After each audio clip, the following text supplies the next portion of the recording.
Hello friends, I welcome you once again in this course. In this video, we are going to learn some important definitions which we will be using frequently while understanding the standard of ISO 45001. Here the important part is not to memorize these definitions but to build the understanding as the concept is crucial instead of mere words. So let us start with our first definition, which is interested party. What is interested party? Look, no organization works in isolation. Whether you are related to production, service industry, or a combination of both, there will always be persons that can affect your organization positively or negatively. Similarly, there will be persons that will be affected by the working of your organization. In both cases, these persons will be your interested party. We can also use the term stakeholders, but the recommended term which we are going to use throughout our discussion will be interested party. For instance, if you are a textile industry, then wastewater produced can affect the nearby lands of people, so they will be your interested party. Similarly, the city government will also be your interested party. So the definition of interested party is any person or an organization that can affect, be affected, or perceive itself to be affected by a decision or activity of an organization is known as interested party. So let's move to our second definition, which is worker. Workers are not only the employees of an organization. By worker, we mean anyone that is working under control of an organization that could be third party contractors as well. So this is very important to remember that the workers, the third party contractors are also comes under the category of the workers of an organization. So let's move to our next definition, which is of contractor.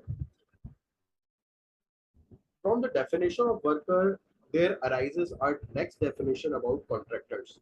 Various organizations outsource some of their work, like outsourcing cleaning services, construction services, etc.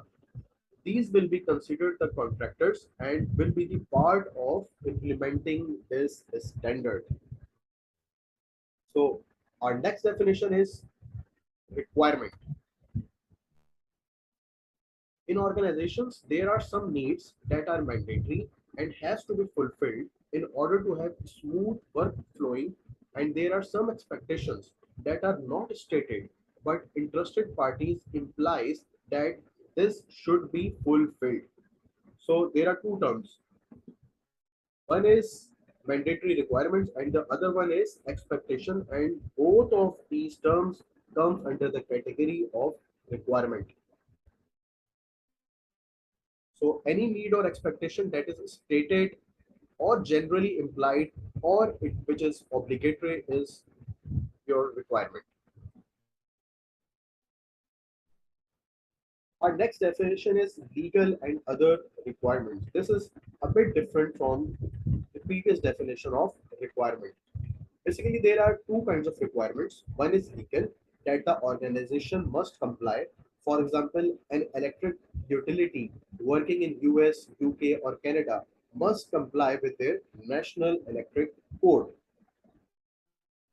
Our next definition is top management. What is top management? Basically, the role of top management is crucial in implementing this standard, and by top management, we mean person or group of people who directs and controls an organization at the highest level. So let's move to our next definition, which is OHS management system, occupational health and safety management system. The purpose of implementing the system is to avoid injury or ill health to workers. For this, first thing is to write OHS policy that shows intent of an organization to achieve its OHS objectives. Therefore, we define OHS management system as a management system that provides a framework to achieve OH&S policy. Next definition is hazard. Hazard is basically any source with a potential to cause injury or ill health. Our next definition is risk. Risk is defined as the uncertainty, the likelihood that a hazard may pose a harm to any person or a group of people. Our next definition is measurement. Basically, measurement is a process of determining any sort of mathematical value. We will use this term when we discuss about the calibration process. Our next definition is monitoring. Here comes an important differentiation between monitoring and measurement.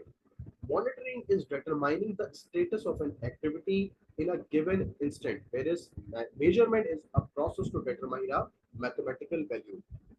This difference must be kept in mind at all times. Our next definition is non-conformity. Now, this is very important definition. We say a non-conformity has occurred when a requirement is not fulfilled.